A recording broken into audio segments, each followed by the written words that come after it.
and Teppei were in a band kind of before Thrice. I knew Dustin just, I don't know, through mutual friends and just from being at the same school.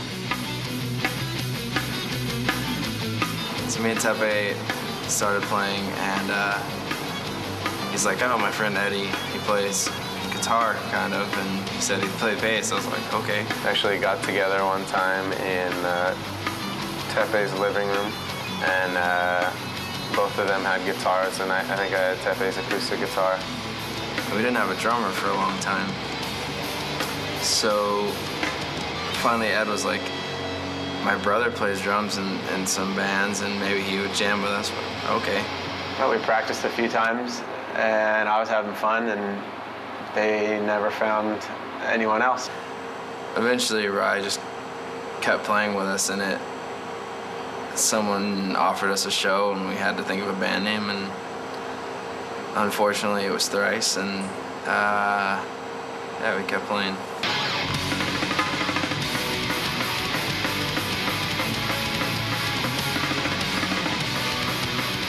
They were just like kind of jamming around. They weren't really like too serious about it. And then a friend of mine had this little show like Band-Aid, like in this little rec center. And I told them about it, so that's when they started like actually writing songs and practicing.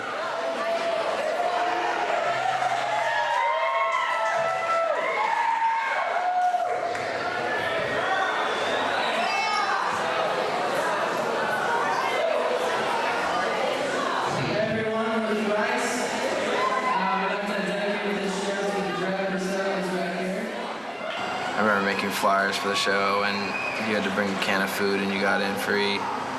And I don't know, it was our first show, and we were really secretive about the songs. We wrote like 6 or 7 songs in a month. I think 6 songs, and we played a cover maybe.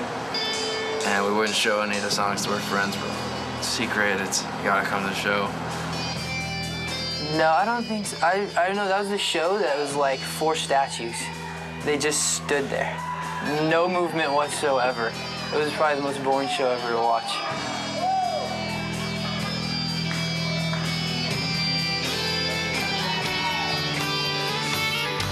I just remember them being fun. Like, we were just kind of just messing around and having fun. We'd have our friends come up and sing random things, and I don't know, I mean, it was pretty slowly building, which was cool. Like, I don't think it was something that we really expected, was to actually start gaining a fan base and having, you know, people that we don't know that aren't our friends coming to the shows and rocking out and enjoying it. Our first shows at venues are actually really vague to me. I wish they weren't, you know, but it's probably just because of all that nervous energy and like adrenaline that I don't even know what was going on that whole day, you know? And we're Thrice. This song's called Phoenix Ignition.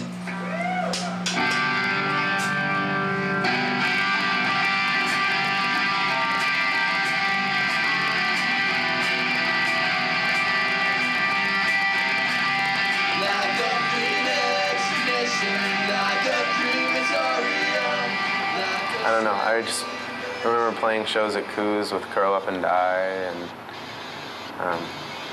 who later became like our really good friends of ours. And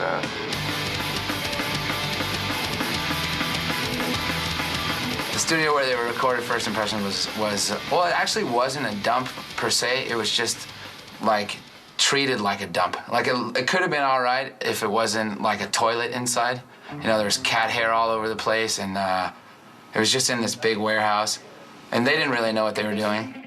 And I mean, I think they wrote the songs in probably 3 months and just recorded them. I had recorded some demos with my other bands, but every time you're in the studio, it's a learning process, and I remember the drums sounding like crap. Everything sounded like crap. Drums sounded like crap. The guitar sounded like kazoos. But recording it was just a mess, because we were all clueless, and the guy that was recording it wanted to play video games instead of record us. And we ended up actually getting a loan from Dustin's dad to pay for the pressing of the first record. And we sold it at our schools or at shows. I wasn't good at selling stuff because I don't know. I can't be like, hey, listen to me. That's just me. Yeah, I always had CDs in my car. I used to have tons in the back, and I would just open the back and sell them to people out of the back of my car or wherever I was. We didn't bring any CDs. Well, we'll get some CDs afterwards, but we have a few left, shirts. We didn't do anything for like 4 months between that and we I don't know what we were doing. We just sat there, and then we started playing shows again, and that's, I think, when we got our first real show here at Chain. Hey, we're playing on the 15th with a band called the Thrice at Chain Reaction. Chain Reaction in Anaheim. You can find out about it on our website. It was like a pay-to-play show, and I just remember being really psyched that we were playing at an actual club. I remember the first club shows that we were doing at Coos and at Chain Reaction and at Showcase. I just remember being really nervous for opening for a band like Boy Sets Fire or Death by Stereo or the Ataris before they got huge, and like those were stressful shows because you're playing a 20-minute set in front of people who don't give a damn whether you're there or not. There was a sense of like innocence, I think, that I miss kind of having from back then. Just like not even really caring about anything, and like it's hard not to care now, you know. I mean, we have records out and stuff like that, and kind of like you have to live up to what you've created and stuff like that. But I don't know. I always think about those first shows and kind of try to pull myself back into that place where we were when we started.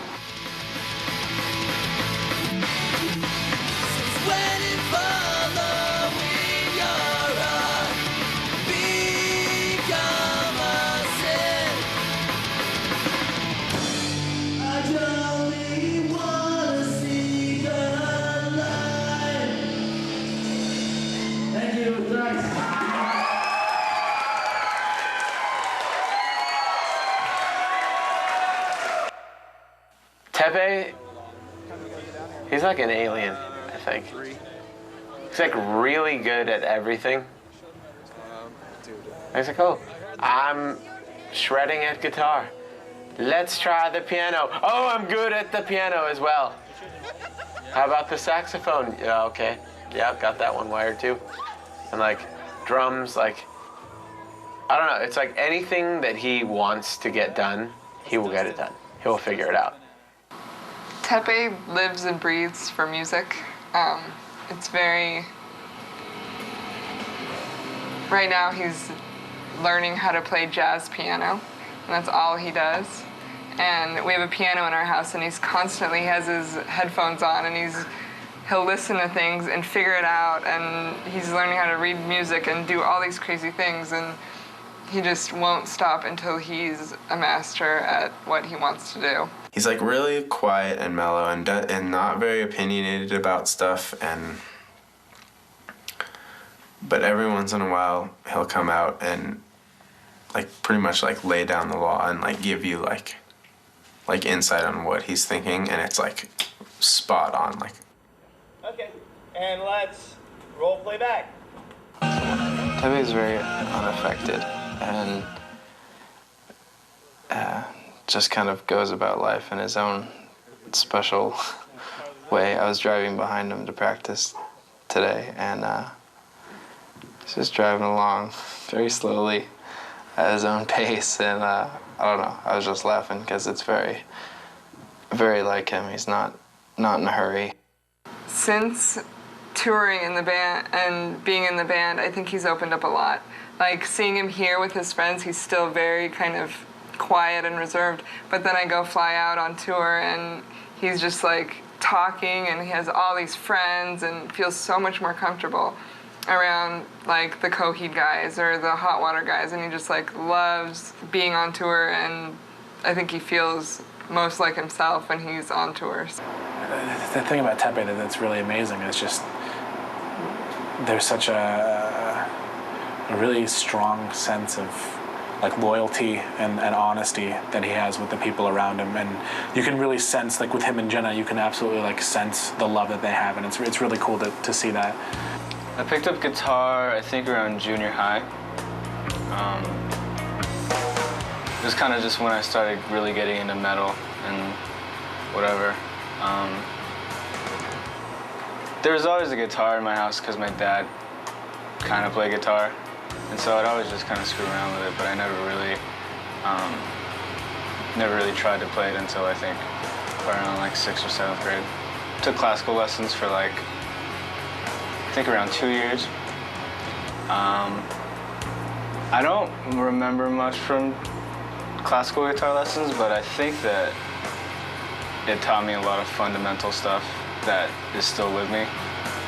The first guitar that I bought was a Fender Prodigy, and it's like, I don't think they make it anymore, but it's like basically like a Squier, a Fender Squier, which is like the low-end version of Fender. And actually, I don't know, it sounds pretty good. I used it on some of Illusion of Safety, actually, some of the clean stuff, so it's kind of cool.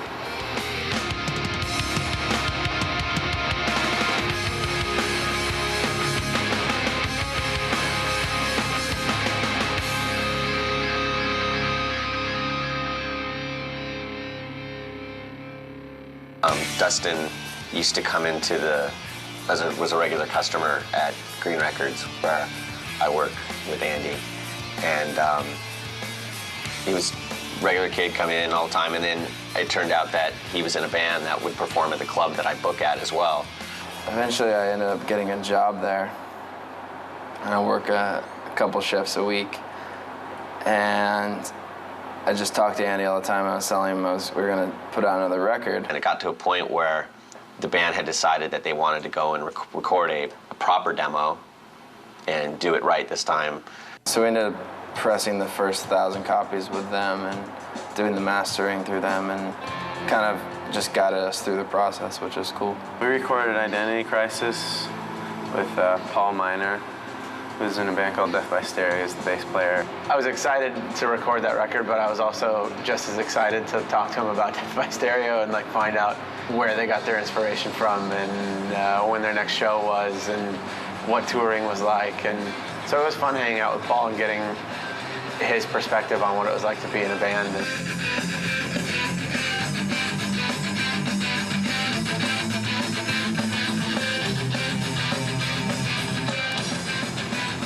I think that this time we were a lot more prepared. We'd done it before.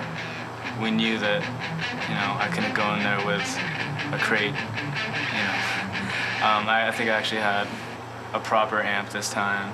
I remember Andy calling me after Dustin had just come in and brought the cassette of Identity Crisis, and he was like urging, because Ron, you got to come down here right now and listen to this record. And I'm like, I knew it was going to be good, and he was like, it's really, really good. And I'm like, Andy doesn't get excited about much.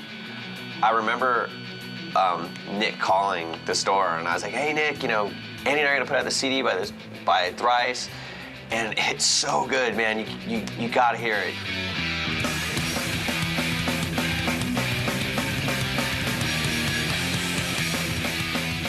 From the moment I heard Identity Crisis, I loved it. I took it back to the office and I listened to it for a few days, and I fell in love with it. So I came to the store and talked to Dustin. So we knew each other through Andy, and he was saying how Andy and Ron were going to be going to Europe for a little while right when the record was supposed to be coming out, and that he was interested in just kind of helping us out. I think it was at Chain Reaction. We're kind of all like standing around after a show or something, and like, Nick's basically like our manager. Shouldn't we just ask him? It wasn't in writing or anything, but we just kind of like decided on it, and he's still with us today, and He's my dog. With Nick, it's been a really great situation for the band because I think that at an early stage, they had someone that they trusted that was able to be a little tougher than they would be on their own. Like a phoenix ignition, like a crematorium, like a swelling. They, love him and trust him in a way that they're able to let him guide their career.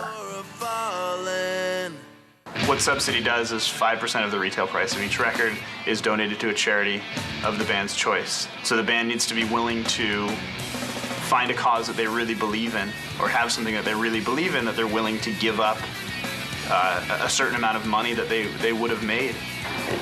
It didn't seem surprising that they would want to extend that beyond the entertainment of their music. I remember the band didn't even hesitate. They were like, that's the one we want to do.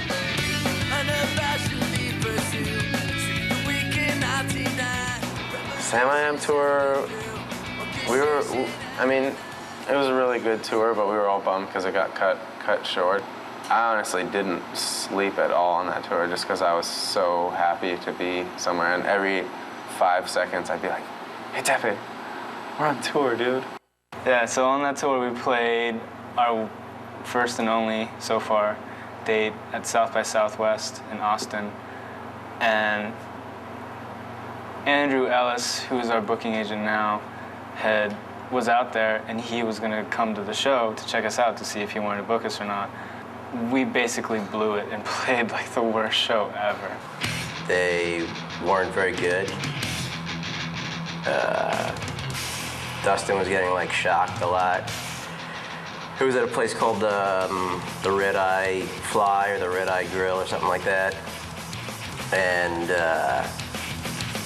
after the show, we went out like to the side in like this alley, and they all just had their heads down. It wasn't a good show, but there was definitely something there, or else I wouldn't be here now. We got a van from a mechanic that Nick knew. And we describe it this way a lot, but it literally looked like people had just beaten it with baseball bats and melted half of it. There was no heater, no air conditioning, one windshield wiper worked, I think one headlight worked. There were holes in the back, and the engine cover, which was right in between the driver and the passenger in the front, would blow up if you drove too fast. So the passenger would have to hold it down with his foot when you drove. I remember being so scared that they were going to be driving across the country in that van, because at any moment it could just fall apart or fall over, roll in snow. It was not very safe. We were driving to Vegas, and it got very cold very quick, and it started snowing. So I think everyone was bundled up in sleeping bags and like jackets going through. It was a really fun experience for that being the first thing that we ever did on our own. My favorite thing about Eddie is that he is unlike any person I've ever met. He has a brain that's out of this world, and I don't know how it works, but that's what I love about him. Ed was always a weird kid blowing up stuff. He's an experimental guy. I remember he was always planting seeds and making weird things, and he's a very strange person.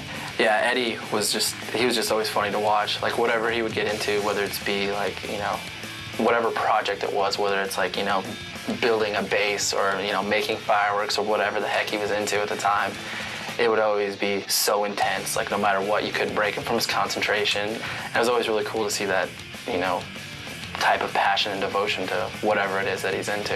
He's one half of the Breckenridge duo in the band. Extremely nice. A lot of times too nice. He doesn't understand the word no. Very compassionate, very quiet, and he knits. Eddie calls often from the road, and just, I often think it's that something's wrong or something's broken or there's some kind of drama, and Eddie will just call and be like, hey dude, how you doing?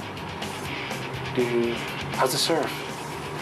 Are you are you dating a girl? Like, you know, he just wants to catch up, and it's awesome. Like, it's cool that, like, in the midst of what's going on in the road, that he would call and care, and I think he does that with, you know, a lot of people. Yeah, he's like talented, like in everything he does: art, music, surfing, skateboarding. You do, like, you know, you tell him, you're doing so good. He's like, no, I suck today. Everything is I suck today. I just played the worst show of my life. Everything. It's like, what? Were you even out there? Eddie's definitely always the most critical of anything. Everybody will think something is cool and he'll be like, no, it sucks. I think he definitely pushes us to try harder and to not settle for something that's easy, just because we know that he's not going to be satisfied. I think Ed has so many good ideas, artistically, musically. But I think his mind is definitely a very creative mind. He's not about crunching numbers and stuff. You're in a band, the band is your livelihood, you're traveling the world, and you're doing it with your brother. Like, it's insane, you know? It'd be great by myself, but to do it with my brother is just like so much better. Yeah. I hear all these bands that I love, and I want to be able to make music that makes other people feel the same way that the music I love makes me feel. I was talking about how our music in the past had been really rigid. I really wanted our music to be looser, almost in the way that, like, not necessarily you can jam, but like you can add feeling to the music that is like improvised. I want our music to be able to be like not confined. I want it to be fluid and like always be able to move into a new place.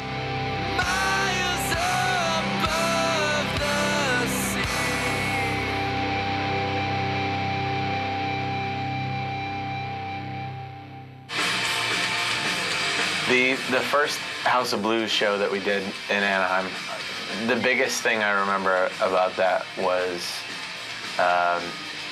Nick, our manager, and Andrew, our booking agent, saying, you know, you played Chain Reaction a few times, which is like a 400 or 500 capacity place. Like, I think you guys need to jump it up to like a 900 capacity.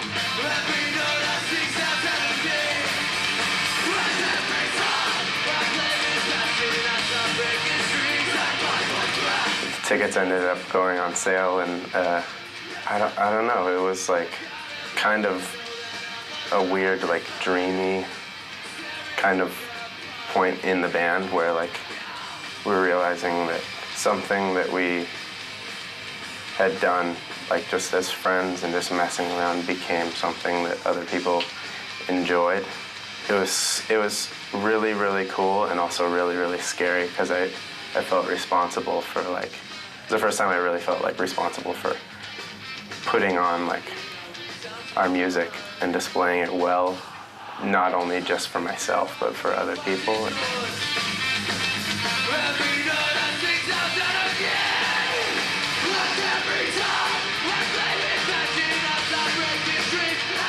But just having it sell out and then playing that show and feeling really good about playing, which is something that I don't think any of us are really ever content with how we play. But that was one of the shows where it was like, we played well.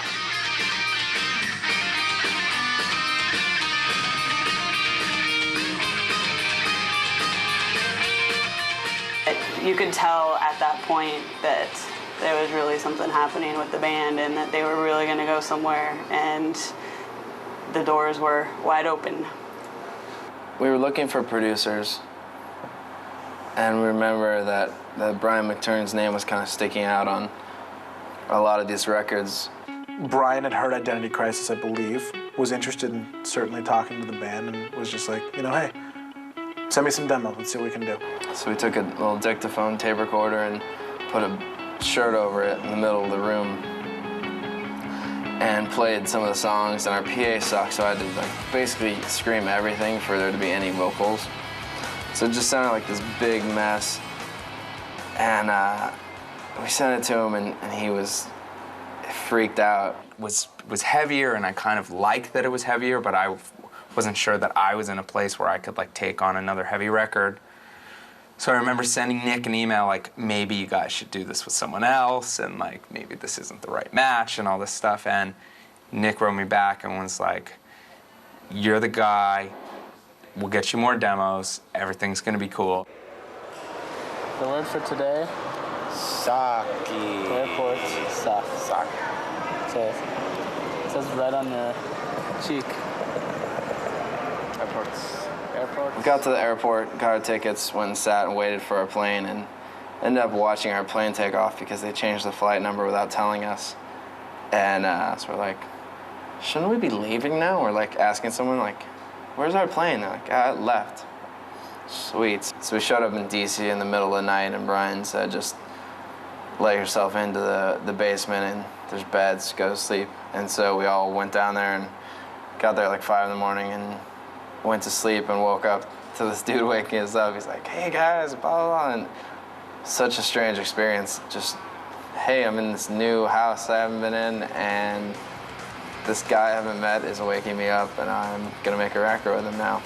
It was so funny because I really had no sense of like who the guys were or whether we were gonna have a great connection. And as soon as we met, it was just like, this is gonna be awesome.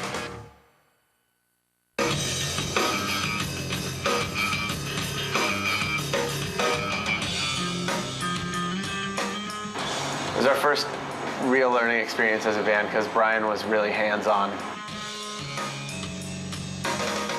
They had such a strong sense of identity and what they wanted, and they also had a lot of respect for me, and it took us a little bit of time to get to the point where I totally saw what they were about and were looking for, and they totally learned what it was that I did well. We learned a ton in that recording, like in the process of that recording.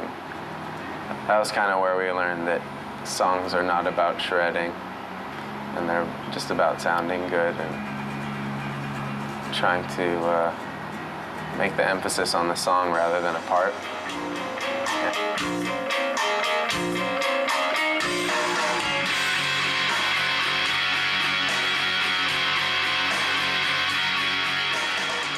I remember being really bored a lot just because we'd have so much downtime. Like, I mean, you know, I tracked my guitars and I was done. I just sat around all day, just like playing video games and doing whatever. This is what Eddie spends most of his time here in Beltsville doing. And he just got a new game. And it's kind of an action game, but it's kind of role-playing. And so you get really involved in it. So basically, this is all he's going to do for the rest of the time that he's here. Eddie, what are you doing? Fighting the war. Fighting the war. Yes. Yes, I am. See, he thinks he's fighting a war. Swing, table, tree trunk, axe, hammock, gnome, flowers, giant hose beast, Pedro's stench, ladder, Pedro, Nala, bike, lamp, rabbit with stuff, mosquito trying to suck my blood that I killed, mosquito repellent, picture, ready, coke can, calamine lotion, handheld book again. La la la la, go pee. I like to eat peanut butter.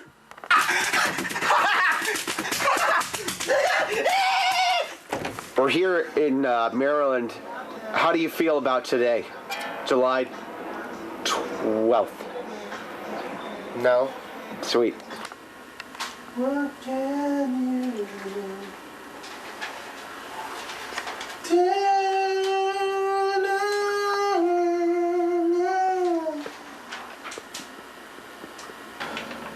Yeah, this is the best part of the whole movie. You are my babies. How y'all doing?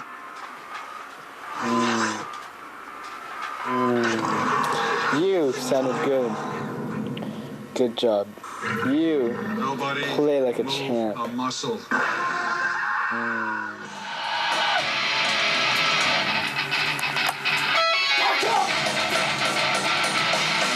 No, this is a mosh part right now. In the whack-off, really fun to watch.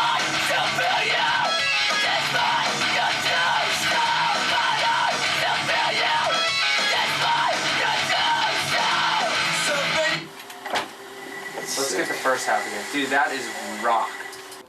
On the Illusion of Safety, the Beltsville Crucible was kind of, that song was written about the process, essentially.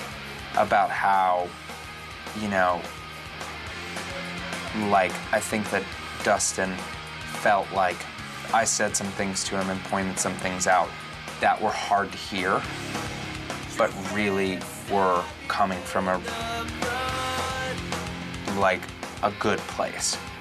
And I think about it all the time because every day when I'm, you know, leaving my house, I drive by this graveyard that's like right around the corner, and the guys had gotten this Blockbuster Video, like, you know, 25 movie rentals for $30 thing, and every night they'd go rent a movie, and they would cut through this graveyard right around the corner from my house, and that's when it says shortcuts through graveyards. That's what he's talking about, and I think about that all the time.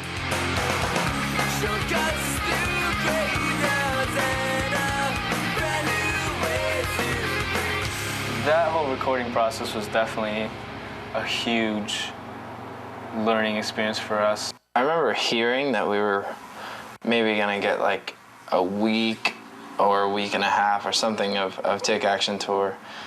And we knew that Cave-In was on it, we knew Hot Water was on it, we knew Alkaline Trio was on it, and we were just like, whoa, man, we're gonna get to play with those bands for like a week. And then somehow we got a call that we were on the whole thing. It was basically by far the coolest thing that had happened to us as a band that far, at least in touring, and so we were ecstatic. But I learned a ton from Hot Water Music because they kind of took us under their wings and were really friendly to us, and we're kind of weirded out at first, you know. You expect to go on tour with bands that you've been hearing about for years and be like, oh, we're just like this band from Orange County and nobody knows who we are, but like maybe we could say hi to them once. But there was no wall. It was like the first day they introduced themselves and took us under their wing, and we started developing a friendship that's lasted to this day.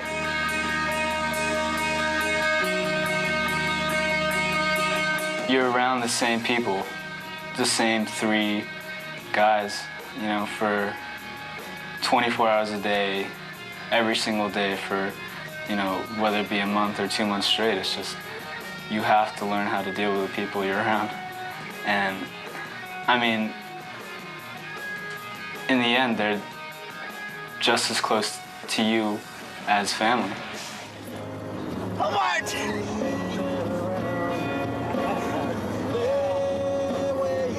Hobart!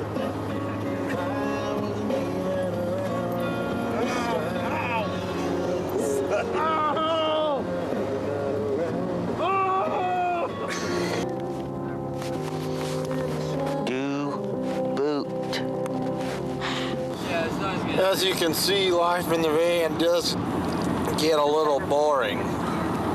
Mr. Stiff.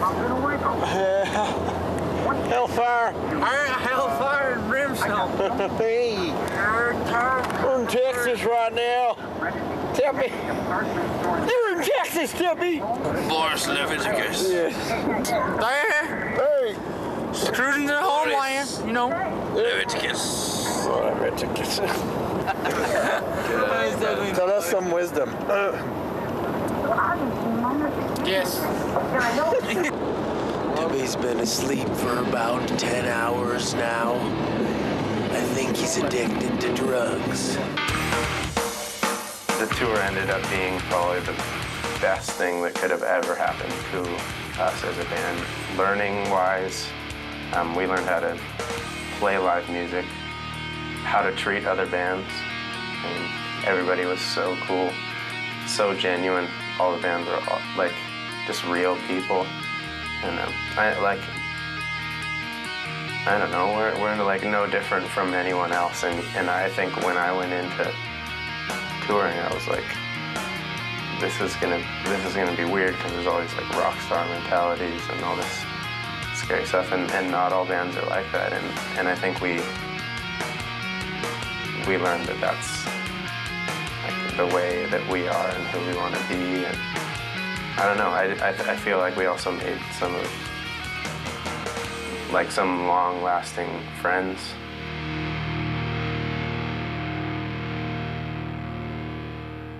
We'd just been on this amazing U.S. tour, our first one, and then we were getting ready to do some more tours, and our record was coming out, and we did a record release show at Virgin Megastore down in Costa Mesa. If you bought the record there in the first couple days that the record was out, you got a wristband to come back to go to the show.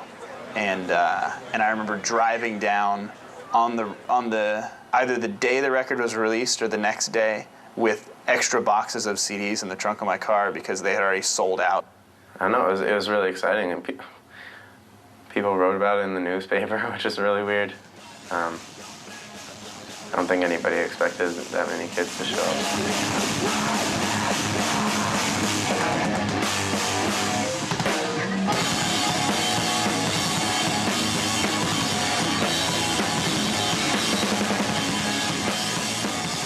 So a week after that show at Virgin, we were driving out to the Anti-Flag tour, and our manager, Nick, called and said that we had sold however many records first week, like 4,000, which was a lot for a little indie label. And Nick started getting all these calls from major labels. So called the band, told them what was going on. They had no idea they were just obviously blown away, but not really excited, not really upset, just almost unaffected. They were gone, so they couldn't really get a sense of what was happening. I just remember the whole major label thing being totally surreal. We had so many meetings, you know, it seemed like almost every day. I'm sure it wasn't, but like, you know, we would have to leave after sound check if we even got one. I don't know if we got sound check, but like we'd get to the club, you know, leave, go hang out with these weird people for a few hours and then come back to the tour, play the show, talk to more people afterwards or whatever. It's just like, we're on tour, we like to hang out with our band, with the bands that we're with, and, you know, hang out with friends and stuff. And I just remember being bummed that we didn't get that much of that on the tour. I don't know, I kind of had this punk rock mentality where I was like, no way, I'm not gonna do that.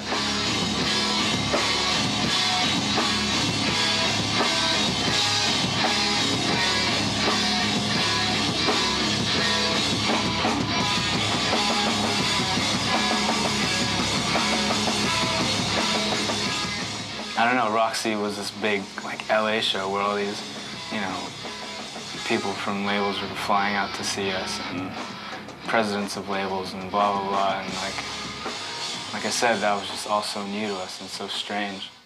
Her just being like, this is the night that you gotta deliver, you know? Like, if you're gonna do it right one night, do it tonight, you know? And they absolutely, I think to this day, that's still the best show I've ever seen them play. And the kids were just going insane. I mean, they knew every word to every song. Fists were in the air. And to watch Dustin just command this audience, we were all just like speechless. And afterwards, we were just like, we are signing this band no matter how much it costs, no matter what we have to do. They have to be a part of our new company, and they have to be one of the most important signings that year. To see all those faces looking back at us and singing and like arms in the air and people moving and just, there's so much energy in that little place. It totally blew me away, and that was another one of the shows where I came off stage and I was like, I think we did a good job that time, which doesn't happen very much.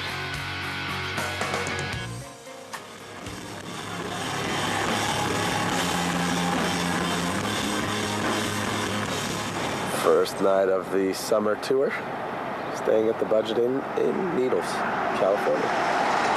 It's hot and dry. Boogers. Hold on.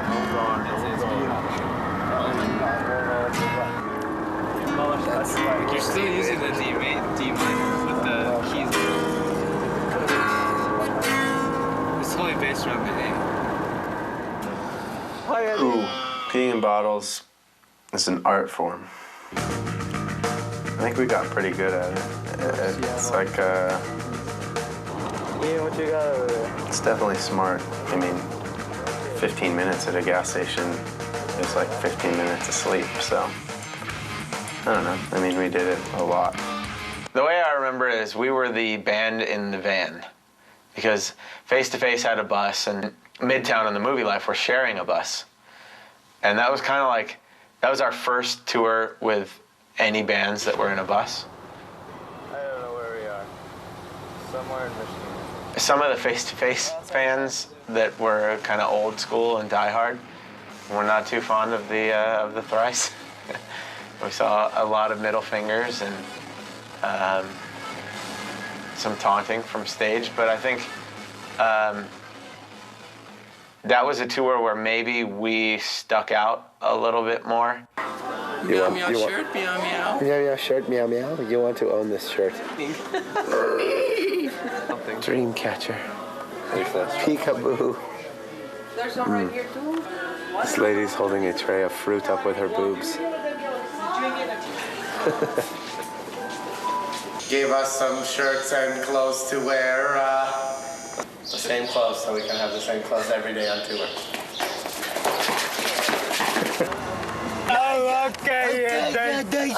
Yeah, okay, guys. What we're gonna do is we're gonna go to the place. Okay, Yadi. Okay, Yadi.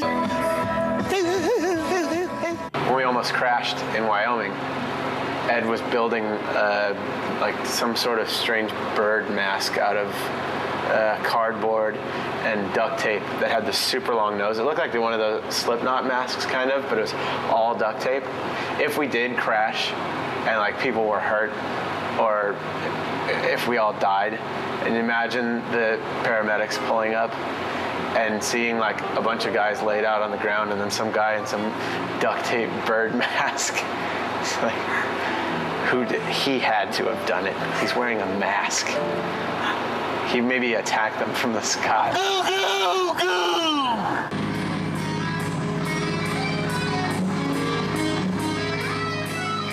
We had been talking to a lot of different labels, and Island was kind of looking like they might be our favorite. It's not like they were jumping up and down, I have to be at Island. You know, they said, we really like you guys, but, you know, they made us work. We'd met some of the people at the Roxy, and we'd met Leo and Julie, and Rob, obviously, but they wanted to fly us out to New York to meet the rest of the staff and kind of see how we felt about it. I remember being really nervous. I remember, you know, just thinking that this was really going to make or break whether the band was going to consider Island or not. I just wanted everything to go perfectly, which of course makes, you know, then it never does. You know, when you come into my office, the first thing you see was Johnny Cash throwing you the bird. So it's a little bit intimidating. A record company moving from an independent to the big nasty major, you know, that whole thing. So they were probably walking the halls trying to see if we sucked and trying to find any excuse not to sign with us. You know what's the great thing about Thrice is, here they're meeting a label for the first time, and they didn't feel like they had to perform or put on anything extra for us. They just came in, they were themselves, and they were so comfortable with that. And I think that was probably one of the most appealing things, is you just saw true people, not just artists, but just, you know, cool dudes that you wanted to hang out with and you wanted to get to know, not just on the stage, but, you know, off the stage as well. Leor was so determined to close this deal quickly that he had the attorney fly out to LA for one day to close the deal.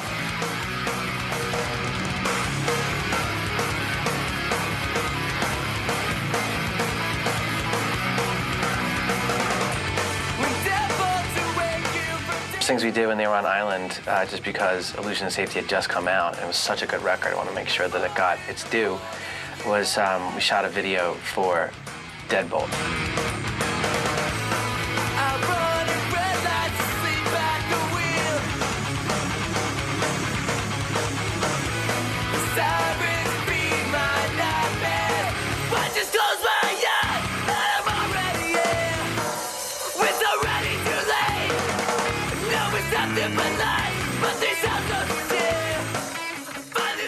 Warped Tour 2002. We did 10 dates in a van, which was kind of grueling. There's some bands that do 2 months of Warped Tour in a van, which is suicide to me. I don't see how they do that. I don't remember sleeping at all on that tour. I don't remember eating. I just remember playing shows, being hot, being uncomfortable, smelling like a combo of armpits and butthole, and just it being rough but being awesome. Like it's the thrill of playing Warped Tour outweighs the bum out of not sleeping and not eating. So us and Hot Water kind of staying connected through Brian, and we were both planning these tours coming up. I remember talking to Jason Black on the phone. We were just like, hey, you guys want a tour? We'll just do co-headline. We'll split the country in half and split the money every night. Sweet. Went out and had such a good time, and it was such like a kind of like brotherly tour. It was just, there was no weirdness. I think we've learned from the Hot Water guys just what it is to be a band, really, that's there to play music and is not a part of any of the other kind of trivial things that surround us in this scene and in this industry.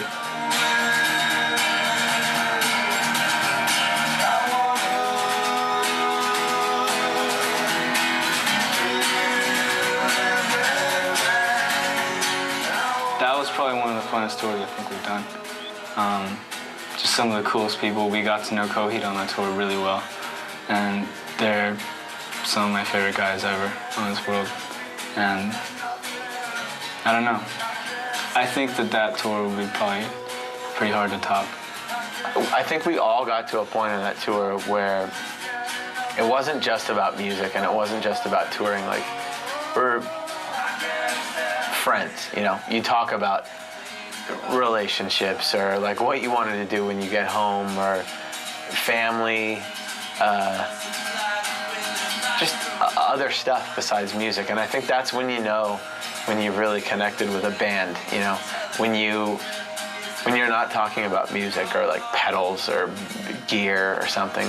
When you can sit down with somebody from a band you're on tour with and just talk about life outside of music, that's when you've really made a connection. And I remember multiple times on that tour where I made those connections with people in both bands, you know, and that's why I love that tour, and why I wish we could do it again.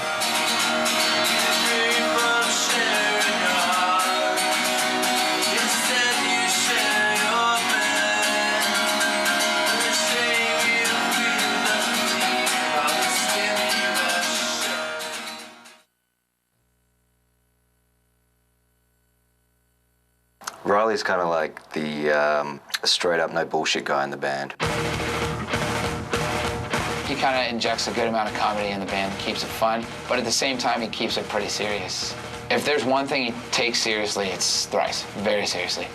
Riley actually writes a lot of guitar parts and a lot of, I don't know, chord changes or even riffs. I think people don't realize how much he has to do with the guitar side of our band. Girls have always loved Riley, but he hasn't taken, he hasn't exploited that, because deep down inside, he's a pretty deep guy, and he's not just on the surface. Oh, Riley's just like, he's always smiley, and he's got those big arms, and you just want to hug him. It's been awesome to have Riley around as kind of the older brother of the band, and especially in the early days, we all felt a lot more distant from this older figure of 23, which is funny, because I'm 23 now. So. He's like my best friend. Even though we don't hang out like all the time, I don't know. I mean, I look up to him. I've always looked up to him. I can't really say because I know it. I don't know what it's like to be in a band any other way. But I definitely feel like I'm always closer to home than I actually am. The other guys are like, dang, I want to be home so bad. And I'm like, yeah, well, I'm doing okay, It's also really cool to feel like in all the time that I spend away and on the road and away from all these people and my family, I can be like, yeah, I've been with my brother for the past 6 years, almost every day. when I'm 80, 90, 100, I can be like, I like spend as much time as possible with my brother, and I'm super, super psyched about that. He's the most genuine, good dude to like be with in that way. I know people who don't like their brothers or sisters. I feel sorry for them because they don't have what I have, I guess.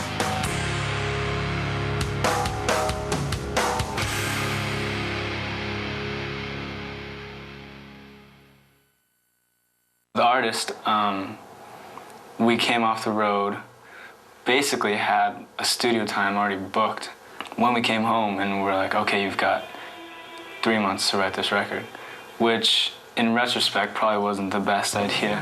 They kind of treated it as a job, I guess. Like, it certainly didn't change what the record was or would have been, because I think it would have been the same thing regardless. But it was just a very grueling process. We all learned a ton from the Illusion recording session to the artist recording sessions. But I think as a band, the thing that we learned the most was we need to make memorable songs instead of memorable parts. We need to create a cohesive album, and we need to focus more on melody and maybe cater the songs more to what Dustin wants to do with his vocals than to just write like an instrumental piece. At the end of January, the guys flew to upstate New York, went to Bearsville.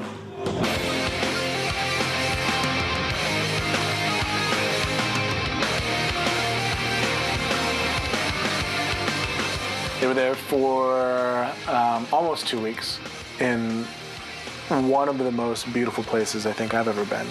And you're out in the middle of nowhere, and then all of a sudden you get to the studio, and you get into the studio. It's like this huge room in a barn, just enormous.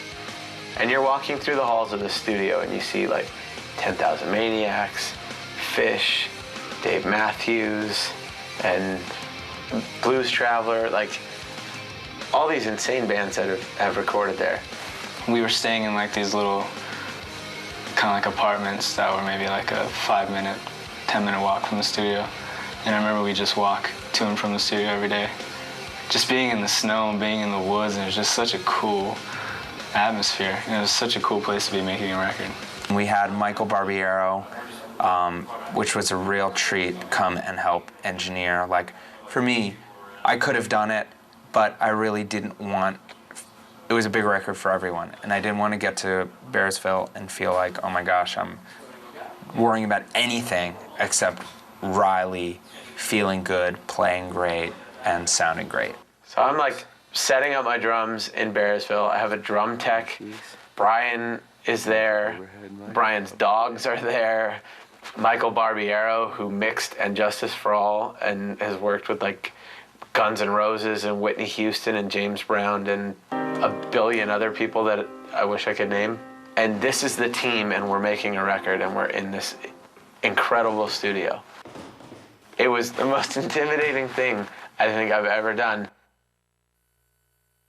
That's the click. Where's the click? When you're in a studio and you're playing the same song over and over, and especially for me, playing to a click track, you're just hearing gok, gok, gok, gok, gok, gok in your head all day. Bok, bok, bok, bok, and you go to sleep. Bok, bok, bok, bok, like all the time.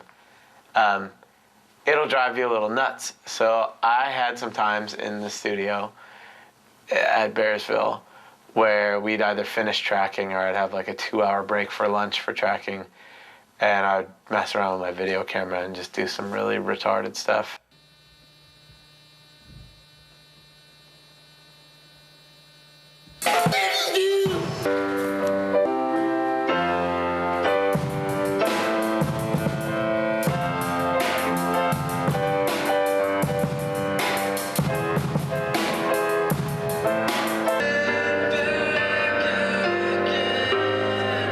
Captain's chair before? Hello, I am the captain's chair. Sitting to the captain's chair! I am the captain's chair. Sitting to the captain's chair again! I am the captain's chair.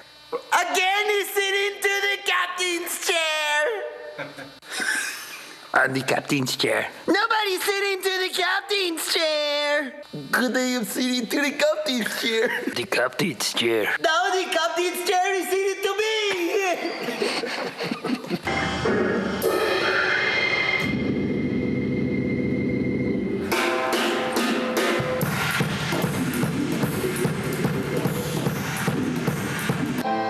Only one more. We then went down to my studio, Salad Days, in Beltsville, which is right outside of D.C. What did you do? Are you done with my stuff? Sounds sick.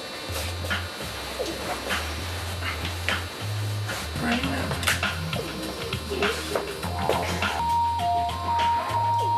I can't believe you did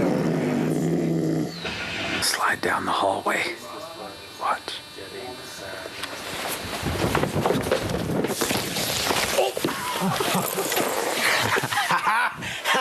Oh, man.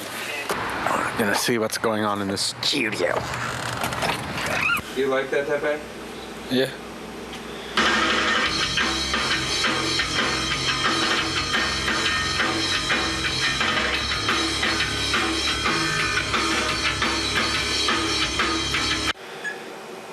Bruce is my main dog. I'd do anything for him.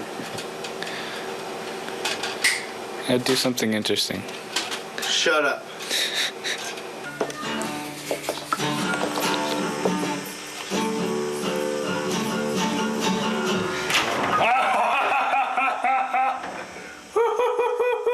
Taking a poo, dude. Sure.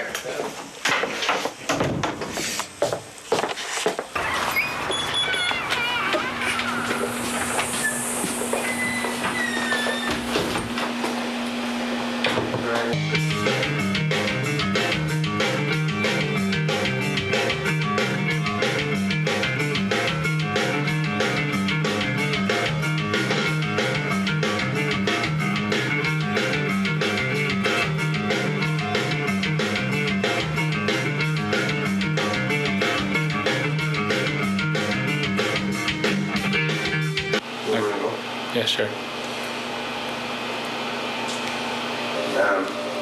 This is my grabber. I've used it on about half the songs. It's has like an old school sound. Really punchy, but not a lot of high end in the bass. Sounds really good though. This is my 77 Les Paul Standard. I don't know, it's my favorite guitar. I think it's got a DiMarzio Super Distortion in the bridge, but I'm not really sure because I got it used. But yeah, it sounds really good, really beefy, really thick.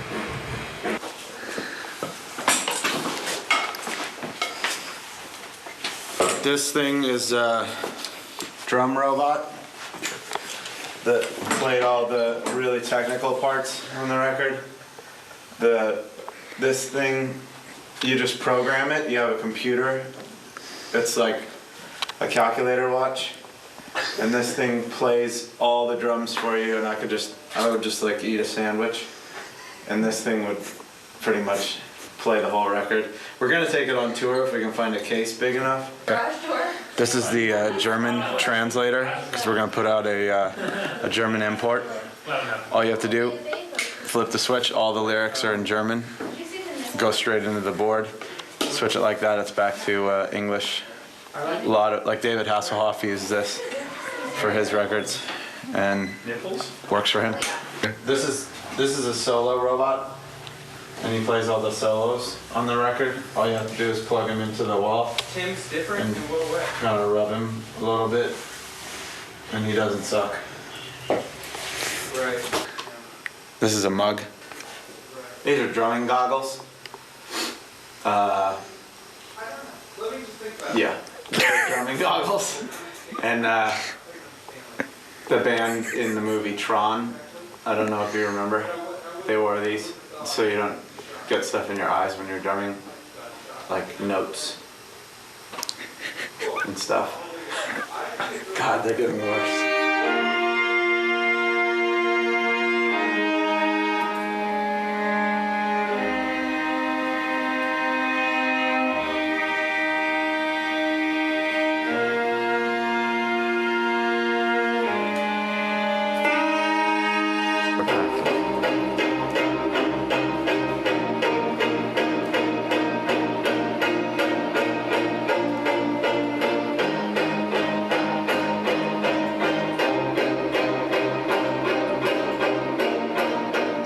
Reconstruction tour was cool. I mean, it was our first time, touring all of Europe, which is amazing.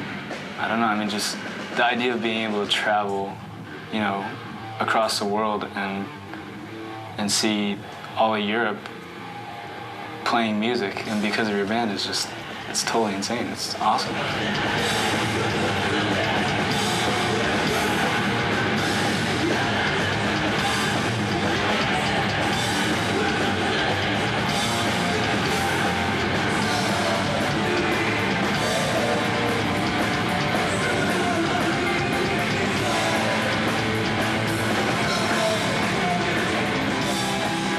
We didn't really have the funds to get over to Europe.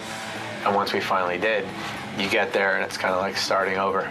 You're playing empty clubs. Nobody knows who you are. Nobody cares who you are. It was tough, but it was also kind of refreshing because things were going good in the US. We're definitely having fun, but it was refreshing to go over and be like, these people have never heard us before. They have nothing to compare us to. Like, they haven't seen the show last year where they played this song and that song. It was always fresh.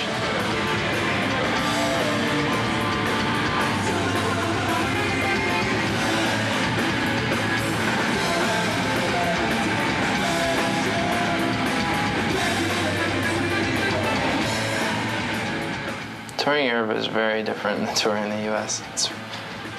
In the US, no matter where you are, you kind of have some feeling of understanding the culture and understanding what's going on around you, and at least being able to read things and talk to people. And when you get into Europe, you're in a different country almost every day, so you barely have time to get to know any of those cultures, and you're just put into a new one every day. You don't know any of the languages.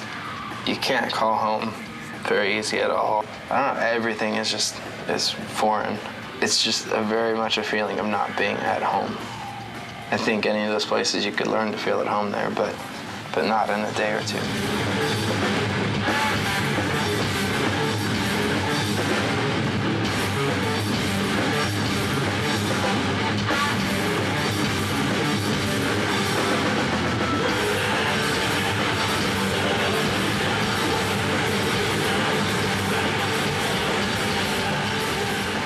In Europe, in general, people are a lot more honest than in the US, are more vocal.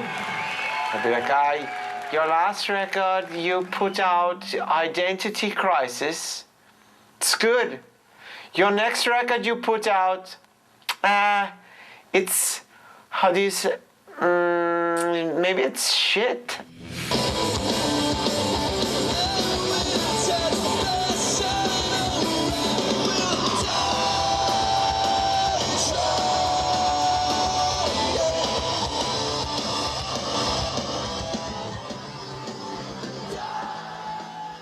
When we did Warped Tour in 2003, I was really excited to do the whole thing and to be doing the whole thing in a bus.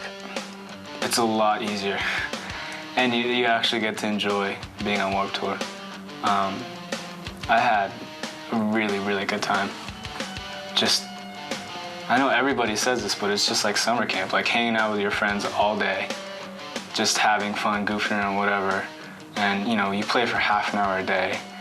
Do some other things, but for the most part, you're just, you're barbecuing with friends, hanging out, just doing stupid things.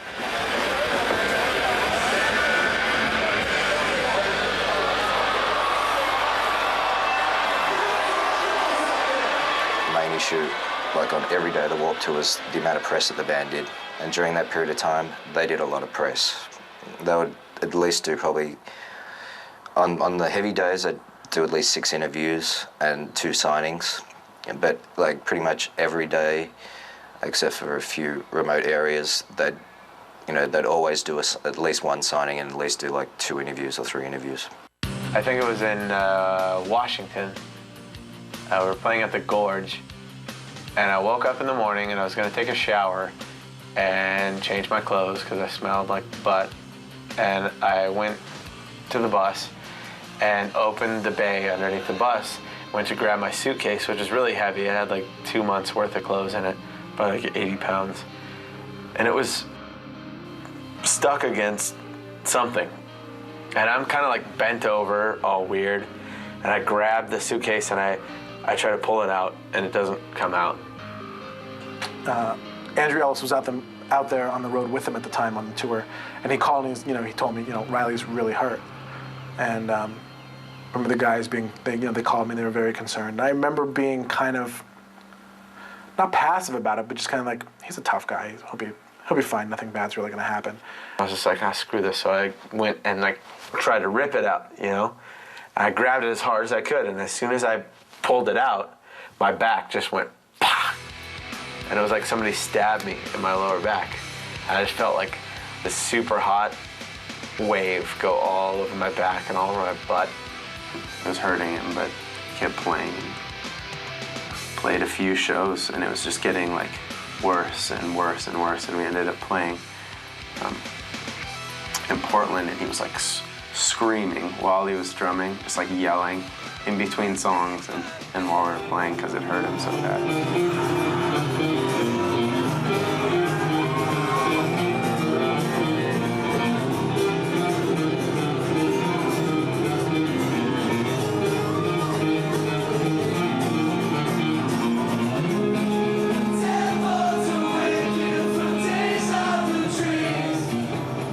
I was like, oh, this is not good.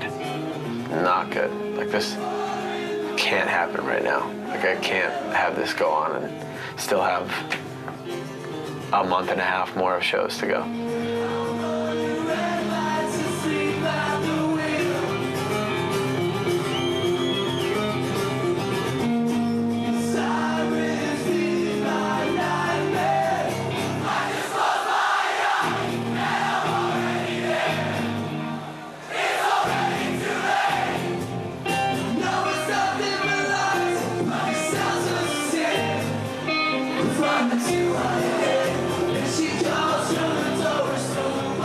The middle of the Warped Tour, and we're about to go through home, and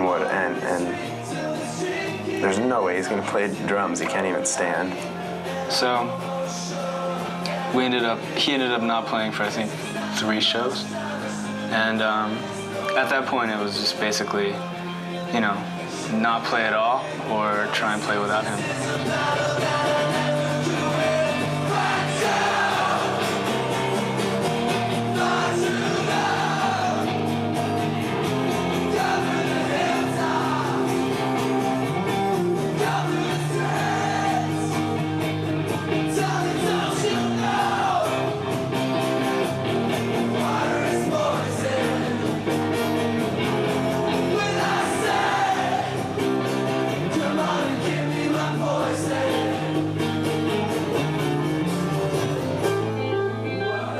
Decided that we'd try and play, and so we kind of just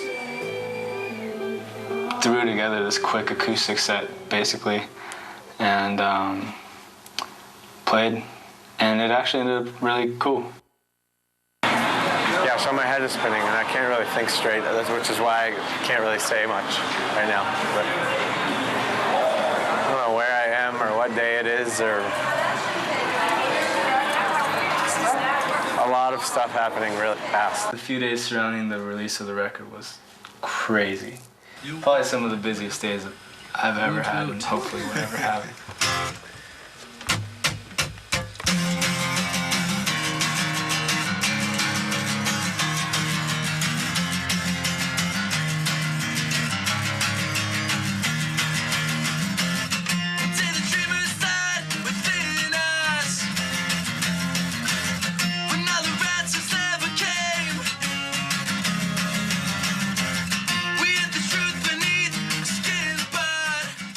Drove up to LA, I went on K-Rock, and I played acoustic, and then we drove up into somewhere else in LA, did a record release signing party. And it started at 12 at night because our record came out the next day, and so at 12 at night they could sell it, so they had a big sale up at this tower up there, and we ended up signing, we thought there'd be 40 or 50 kids, and we ended up signing from 12 to 4:15, 4:30 in the morning.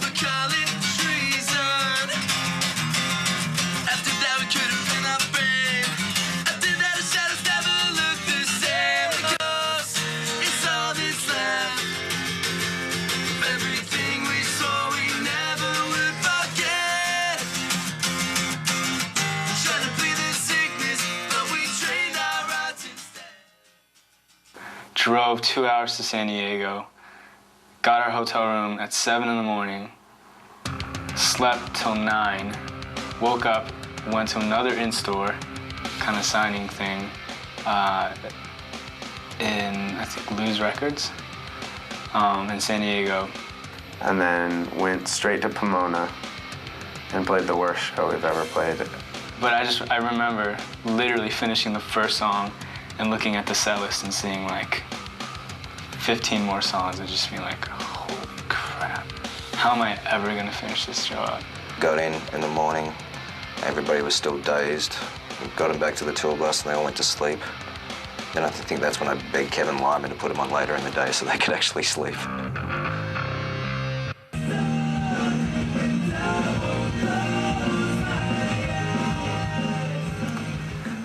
Music videos are really, really weird for me. Just because you're expected to rock out and play like you're playing, you know, for a live audience when you're not. When in fact you're sitting there on this weird platform with all these lights and cameras and, you know, these people like standing behind, I don't know, standing in front of you with headsets on, watching you jump around like a monkey. Like it's really awkward for me, at least. And let. Roll playback.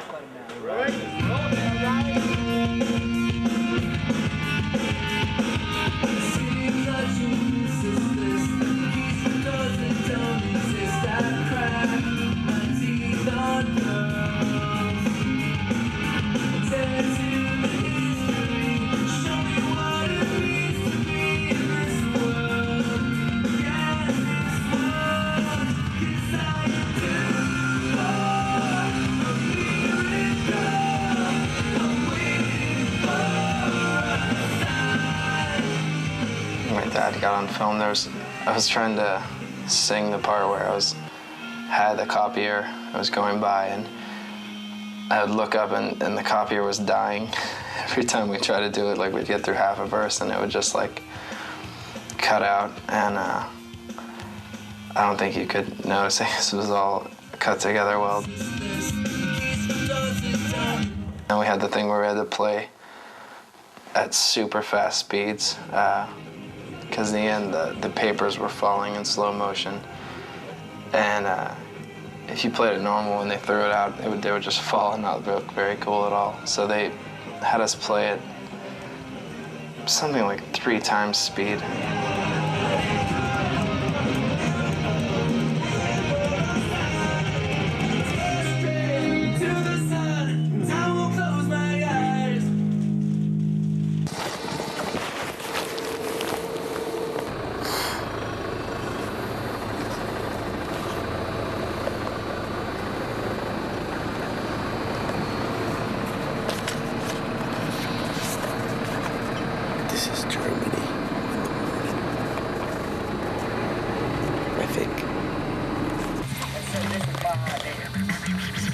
Hip-hop has upright bass stuff, jazzy style stuff. You heard Guru's jazzy kind of stuff? So we went back to Europe for Reconstruction,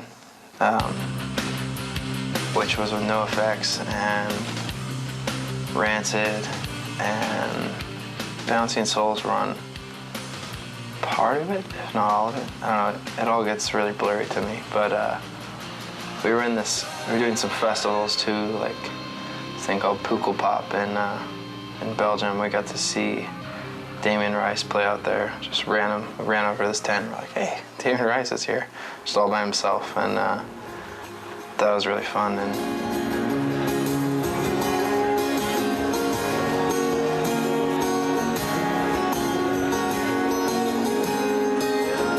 still hear all your takes in my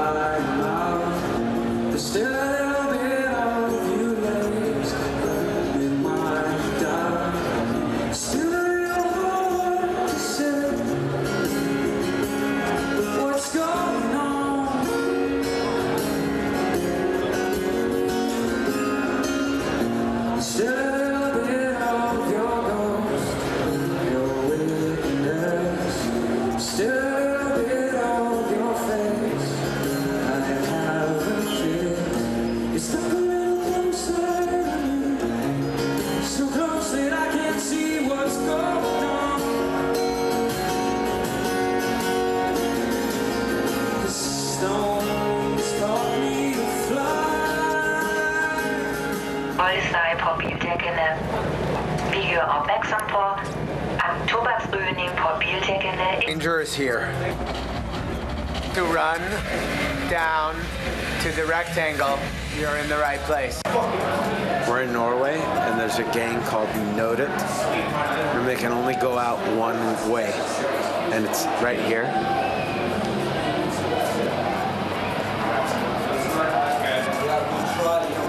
The Noted gang, Nodut gang emergency exit. Only the Noted gang can go out there.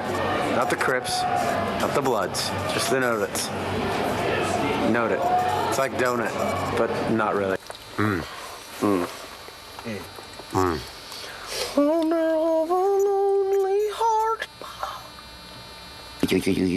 Die Weg links benutzen. Zugangs are Tief Garage, P1 and P2. Zufahrt für Rollstuhlfahrer, Kongreszentrum Hamburg. Lovely Hamburg, Germany. Check it out, Swedish hitchhiker. Sweetie, Hey, Swedish hitchhiker, you guys play Shrimp and egg salad sandwich. Yes, it was stuffed in. It's called a Rancor. From Sweden. Rancor is the name of the beast in Star Wars. That shit is rank. In Jabba's palace. Wait, dude, eat it. We gotta see the first bite. See.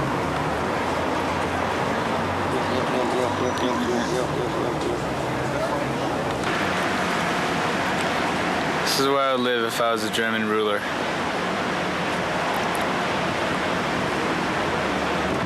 I am a hobbit. Ed, what do you feel like drinking? Maybe some Balzac coffee. We got an offer to play live inside an Apple store to launch the iTunes Music Store program, which is actually really big. I didn't really even realize it at the time. But it was cool.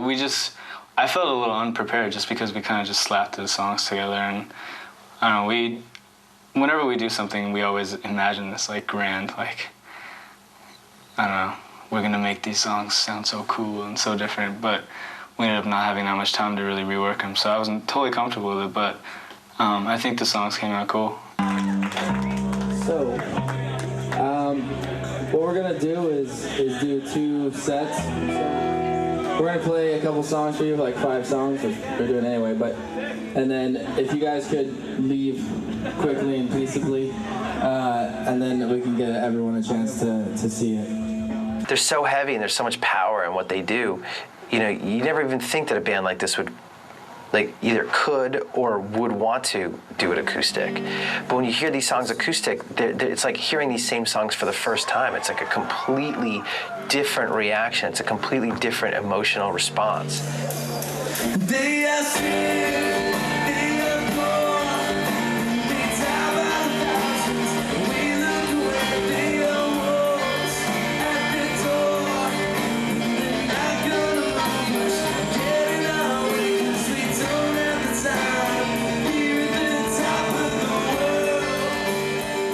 It was a really cool experience, a really cool turnout, a cool opportunity for us to do that and to be able to present our songs in a different manner. We were getting ready to do the tour with Thursday in the fall of 2003. We didn't know who was going to be opening the show, and they ended up picking Coheed, which was awesome for us because we probably wouldn't have planned with going out with them since we had done it the previous fall. It was kind of the same thing with hot water. I'm in the bus toilet, and this is what it sounds like when you run out of water. It's the wrath of the banshee. Ready? You pee in here, and then it makes a noise like this.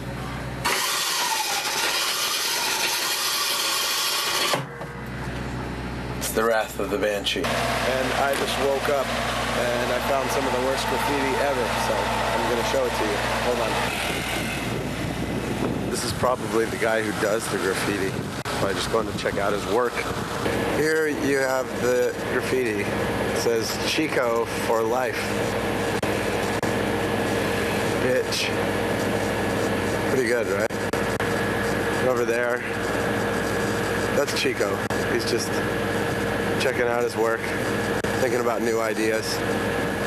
Maybe next time it'll be something like the bomb, like that one over there. Here's a picture of a retarded bowling ball.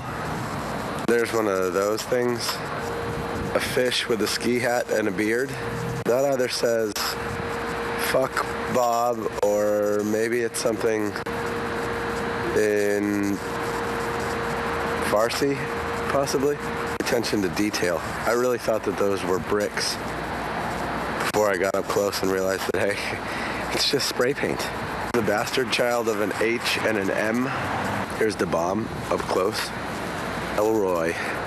Lindo. The graffiti artist, that's either a banana, a canoe, or a smile.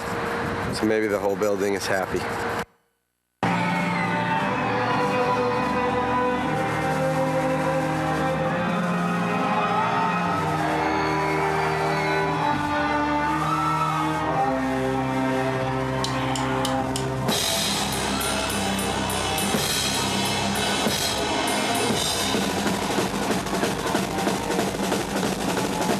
The first tour stop we had of the world tour was back in, it was in Honolulu, but ended up actually surfing the morning before the show and hanging out with some friends that I had met out there. And I don't know, it was a really cool way to start off a tour, but it would have been a way better way to end the tour, because after that it got retarded, like crazy.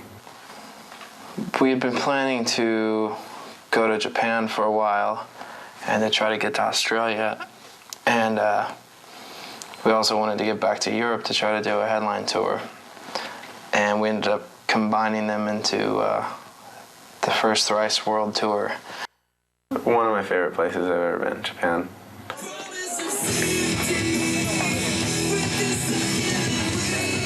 It's different, but not in a way that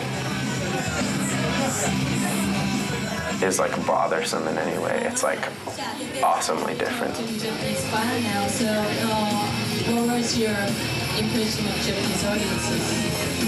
すごくみんな優しくて very nice.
And then we went to Australia for one of the best triple bills possible, which was Alkaline Trio, us, and Hot Water Music. And we did 4 shows, and that was extremely hectic for the guys because they weren't really used to playing a show, getting up the next day, flying, doing a sound check, doing the press, doing another show, and then going to bed and getting up in the morning and flying and doing that for like 4 days, which I think educated them on how it's done in Australia.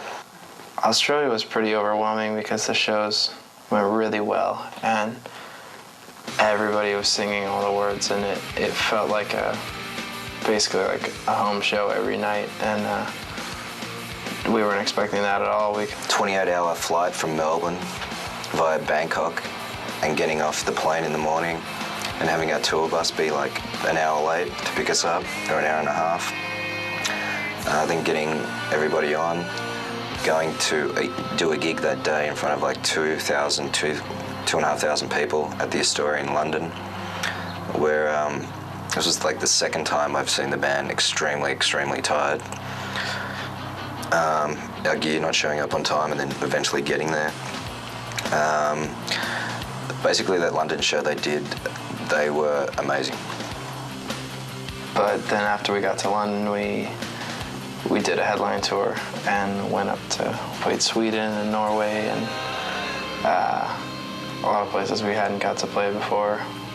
Played in Belgium again, and it was a lot of fun just kind of starting over and not being a little opening band on a bigger tour. We were just a little headlining band on a little tour. Being able to play smaller clubs in the UK, I think was really cool, because I think the previous times we've been over there, it was on more festival kind of things, and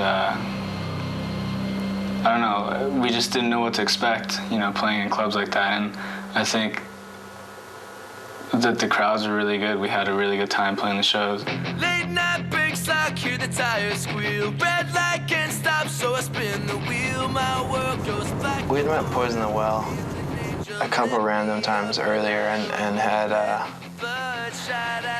then got to know them pretty well on the Warped Tour.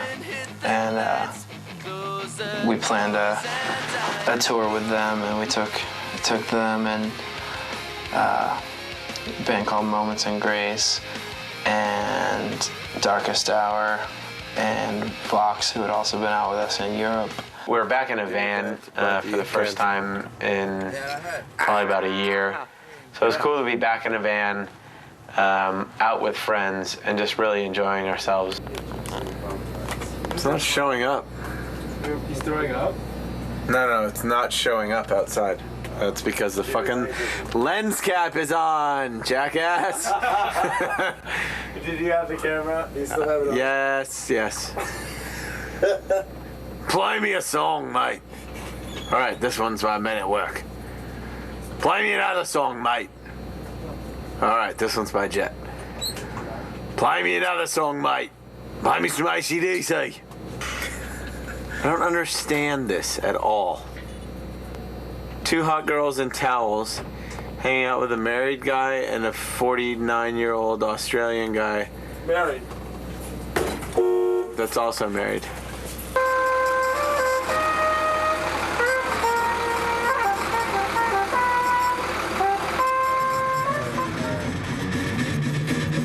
Solo of awesome.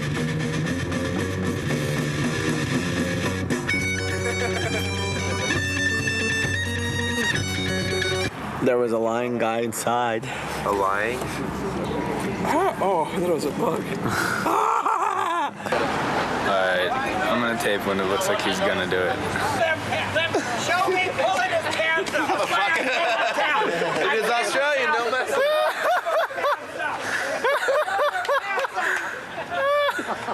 Oh, man. These people won't keep their... God, don't touch me, you're insane. God, you scare me. Oh my gosh, it's crazy. Oh, wow. I'm gonna kill it.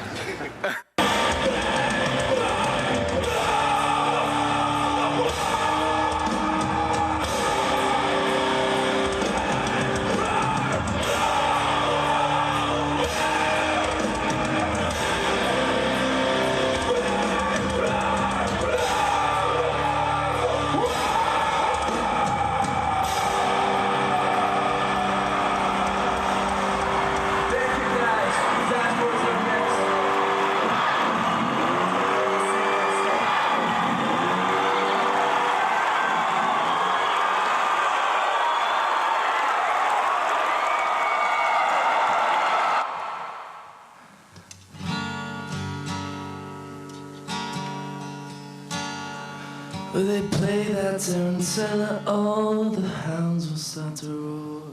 Dustin's definitely one of the most intelligent people I know. I definitely admire his, I don't know, he has this passion for knowing and to learn and to, I don't know, to seek truth and whatever. Like he's always reading, always studying stuff. And I think more than anybody I know really tries to have an unbiased stance. And Dustin is, he's like a really fun guy to talk to. He's super opinionated. Whether or not you agree, he'll let you know how he feels about something. It's such a funny paradox because he was such a very, very, very smart individual, but sometimes the way that he projects himself is just like, hey, I'm Dustin, and it's like, it's so awesome because a lot of people sometimes see that and kind of write it off in a way, like, oh, what is this guy doing? He doesn't have no idea what he's talking about. And then you actually sit down and talk with him and you're just like, oh, I get it. Dustin, when he first started the band, I mean, he really had this passion for making people think and used music to do that. He's the quiet, unassuming leader. I'm definitely glad that he is in the band because he is the kind of person that if he knows what he wants, he's going to get it. I remember back in high school, all you ever wanted to do was be a lead singer of a band too. That's all he ever talked about. That was like, this is like his passion. And you can just tell how he puts himself into everything. But I mean, they have the odd little quirks though too. Oh, of course. I think he'd disappear for hours. Just wandering the streets by himself and like taking pictures or something. Like, where'd he go? I don't know, he's come back. Just kind of like in his own little world. I don't know, it must be kind of nice. My mom used to play a lot of tapes for us in the car, like kids' tapes. There's one about dinosaurs that I remember. But I think that had a big impact, just being around all kinds of music since I was very small and singing in choir when I was a kid and stuff. And then I remember being very into Michael Jackson, and I had like a jacket that I called my foiler jacket, and I would just dance around. And I remember listening to a lot of my dad's records, on the record player, old Beatles records, and a lot of 70s stuff. I started playing guitar probably in 7th grade and never really took it too seriously. I always just played what I wanted to play and then practice what I was supposed to. I guess something that I miss about shows was when they were smaller was being able to, after we played, just kind of hang out and have some really cool conversations with people, just hanging out and talking about music, talking about whatever, and it wasn't as hectic, and it got to the point where you can't really have those kind of conversations if I'm hanging out after a show because there's too many people, and I end up only being able to have a ton of really short conversations or just being able to sign my name on someone's piece of paper, which to me is missing a chance for a connection and a learning on both parties.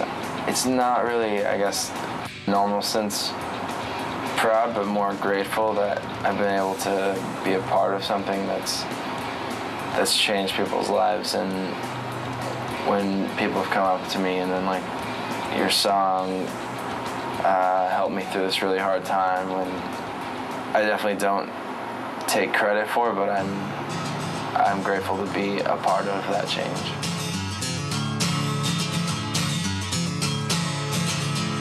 You're once a sweet little girl, so innocent and pure.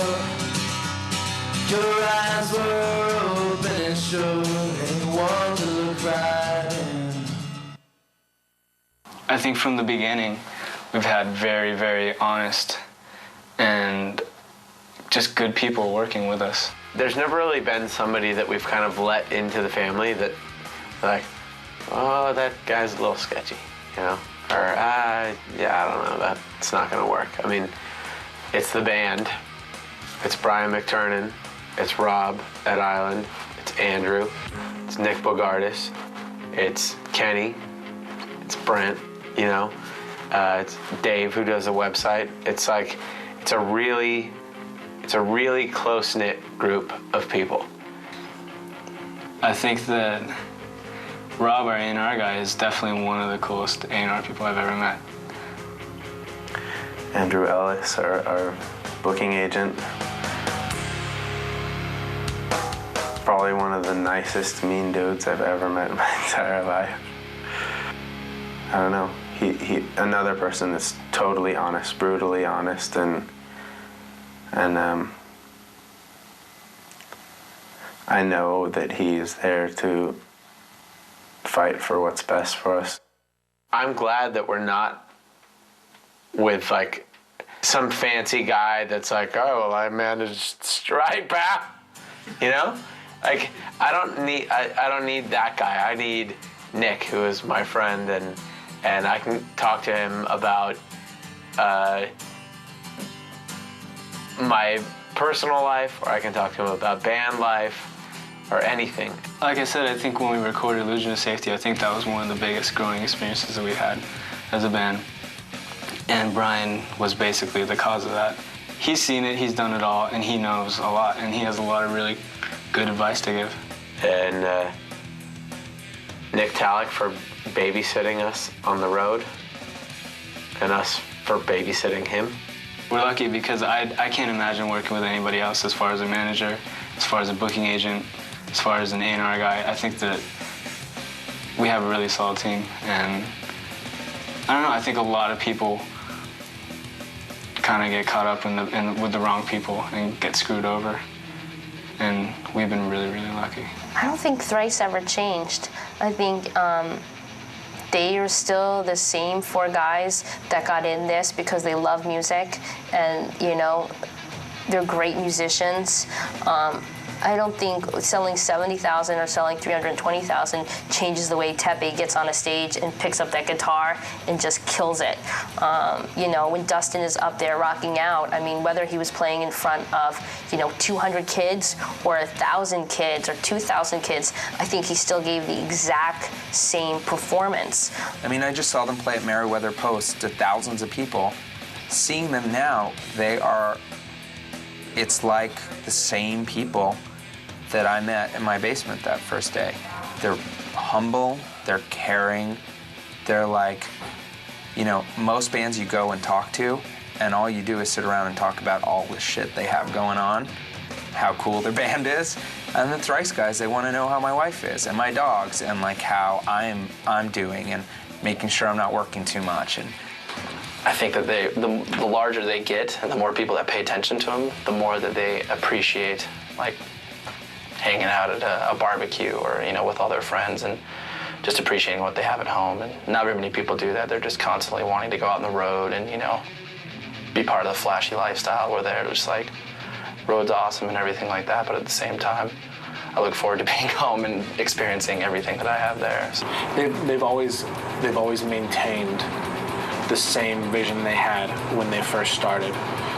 Even when things get kind of crazy, they've held on to each other and to what matters the most to them, which is their family and their music. In most bands, there's like the guy.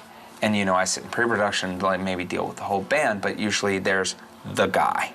And in this band, everybody's opinion matters. And I think what they've done to show people, as far as like music in general is concerned, is the fact that you don't have to adhere to whatever is happening at the time. Like, you don't have to donate, 10% of your record or whatever it is to charity.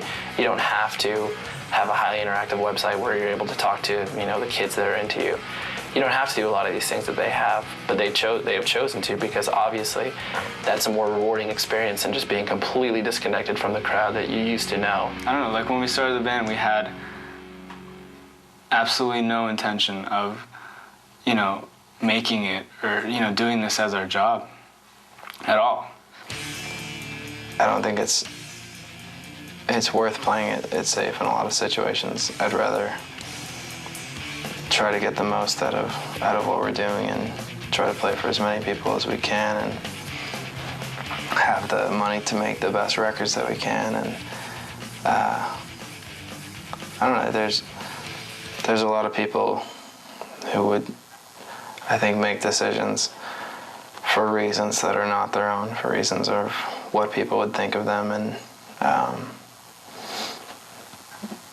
what would give them cred, and we've never really been interested in those things. Like, kids always ask us, like, you know, what's your next record gonna sound like? Is it gonna sound like Illusion of Safety?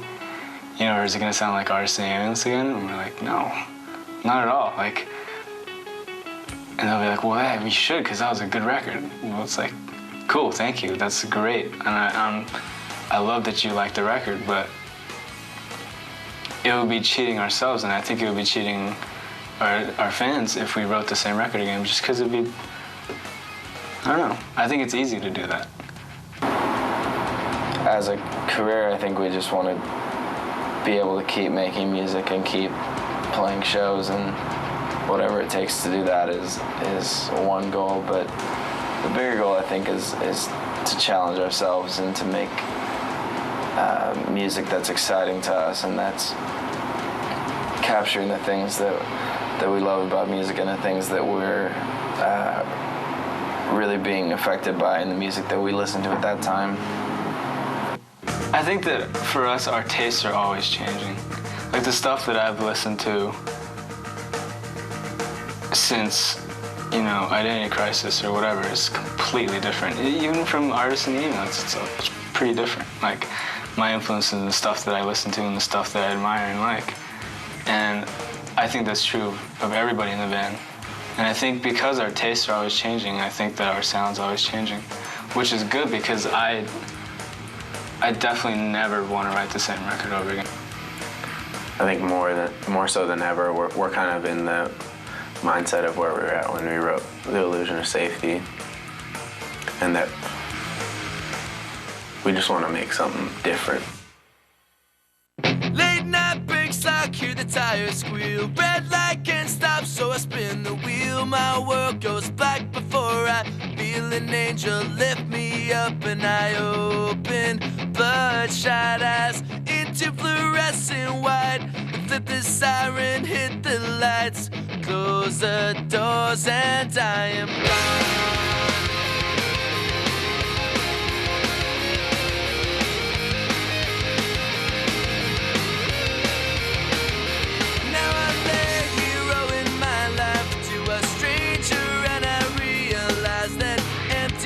Are not enough. I'm left here with the question of just what if I to show, accept the promises I never kept. I lie here shaking on this bed until the weight of my regrets. I hope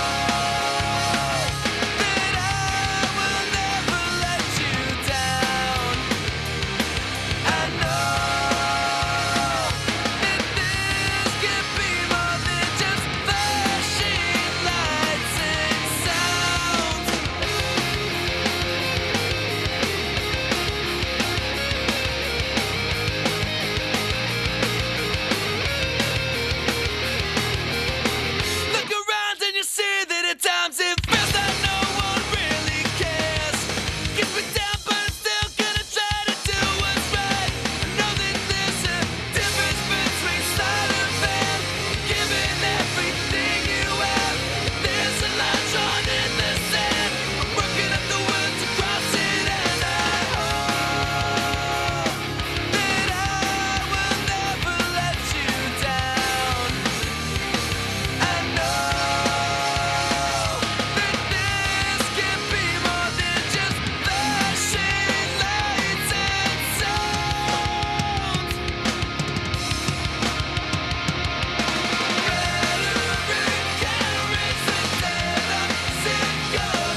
stuck, hear the tires squeal. Red light can't stop, so I spin the wheel. My world goes black before I feel an angel steal me from the greedy jaws of death and chance.